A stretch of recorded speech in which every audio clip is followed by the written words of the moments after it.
उस बात को समझकर भगवान के स्वरूप को जान करके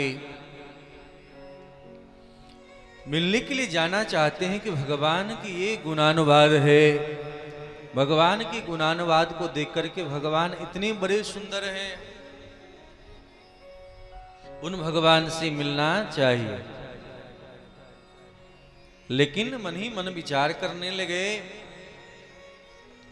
कि जो सुंदर होता है, जो बलवान होता है, वो बड़ा अहंकारी होता है,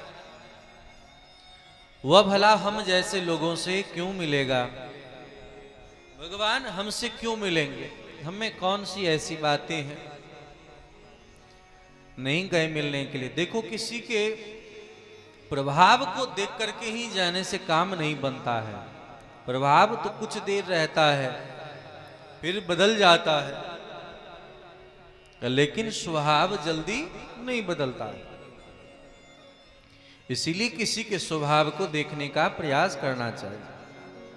तो इतने में दूसरे शिष्यों ने श्लोकान किया, अहो वकीयम स्तनकालकूटम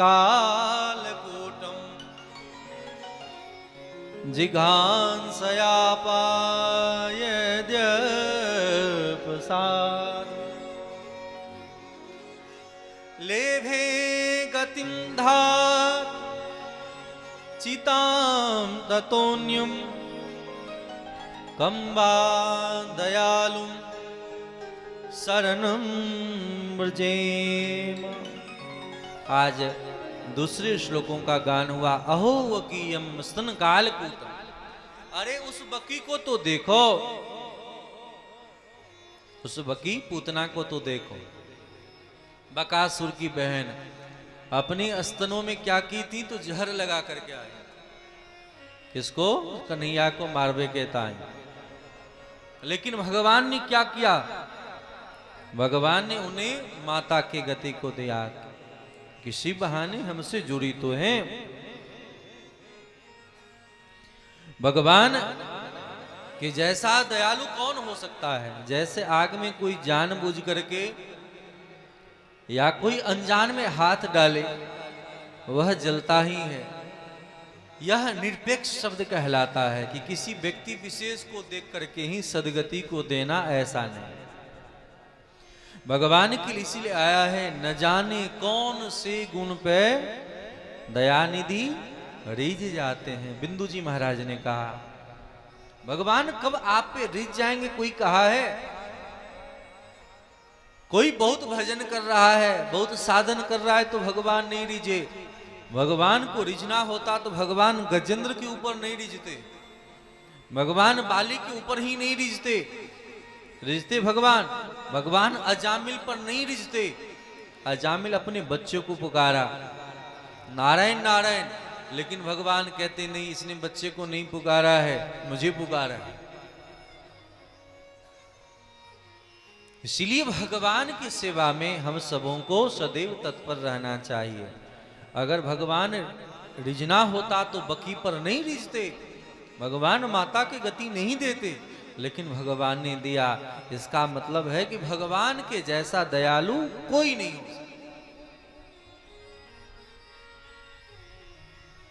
आज सुखदेव जी महाराज जो आत्माराम अपने हृदय में ही भगवान को देखते हैं, परम बैरागी हैं, विवेकी हैं, आज दौरे दौरे आ रहे हैं भगवान को देखने के लिए। कहाँ हो कन्हैया, मेरे श्याम, कहाँ हो, कहाँ हो?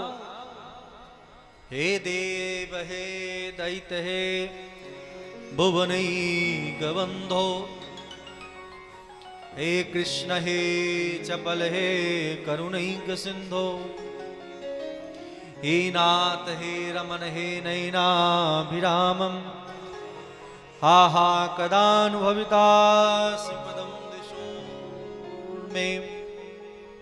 भगवान श्याम सुंदर से मिलने के लिए दौड़ गए। जाकर के उन महात्मा वेद व्यास जी के शिष्यों को पकड़ लिया, भैया बताओ कहाँ है कन्हैया? अरे कहाँ से ये पढ़ा है, कहाँ ये वस्तु लिया? किसी को कोई सामग्री अच्छी लग जाती है तो लोग कहते हैं महाराज कहाँ ते लियो, नहीं कहते?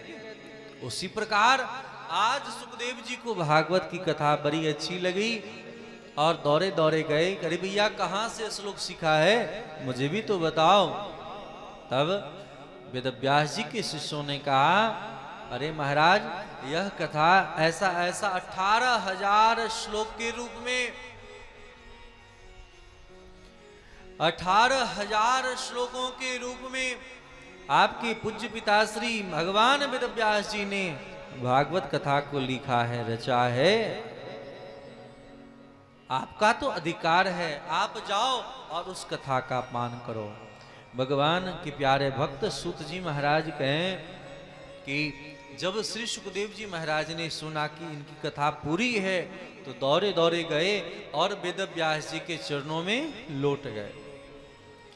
जो श्री सुखदेव जी महाराज पिताजी बार बार कहते रह गए कि बेटा रुक जाओ, तो नहीं रुके, घर छोड़ करके भाग गए थे।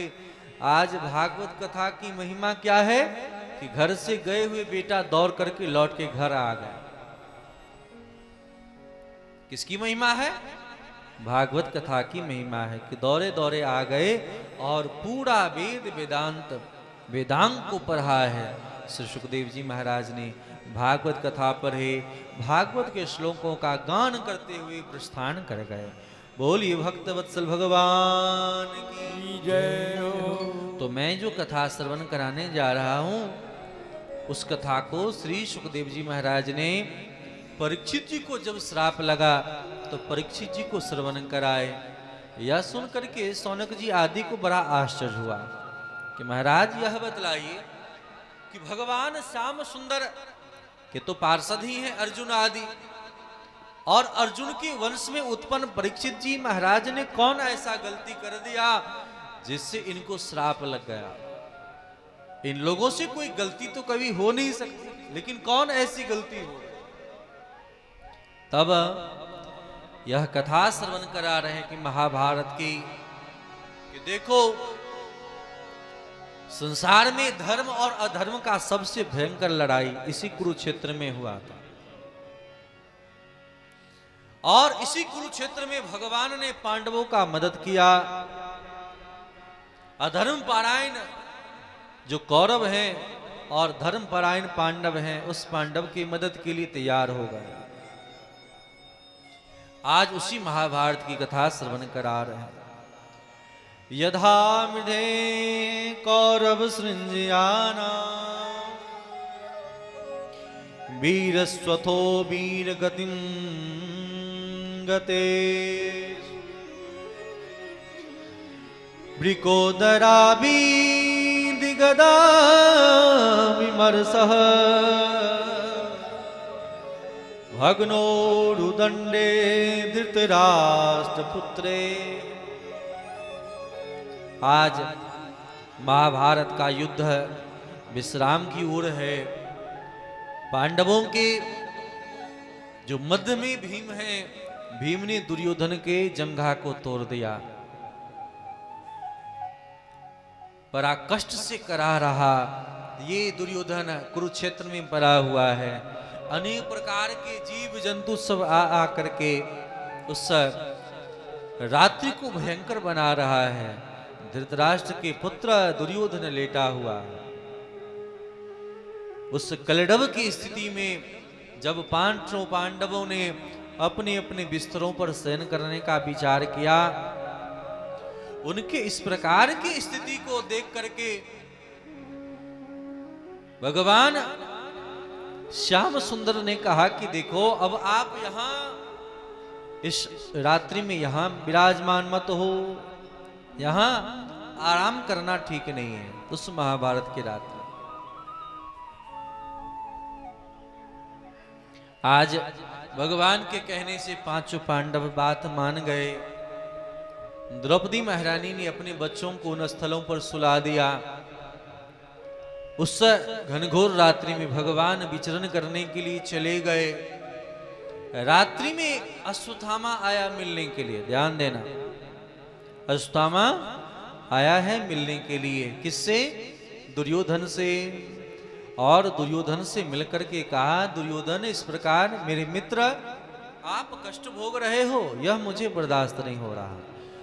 बताओ मैं तुम्हारी कौन सी इच्छा पूरी कर सकता हूं।